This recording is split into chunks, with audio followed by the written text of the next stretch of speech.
Hey guys, malapit na ngayon guys ang Pasko. September na guys. Nag-ayos ako ng Christmas tree guys. Ayan o. Yan. Yan. Malapit na kasi guys ang Pasko. Kaya gumawa na ako ng Christmas tree guys. Eto, dito sa harapan ng bahay.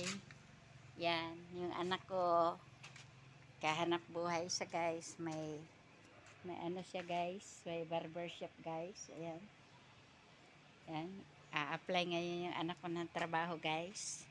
Kaya nandoon natutuwa ako kahit paano. Biyaya ng Panginoon. Kakatrabaho yung anak ko. Ayan guys, dito sa labas. Lumabas ako guys. Kasi titingin ako ng titingin ako guys ng kapitbahay mo namin na maganda guys. Titingnan ko yung kapitbahay kong maganda. Hello guys. Ayan ang kapitbahay kong maganda.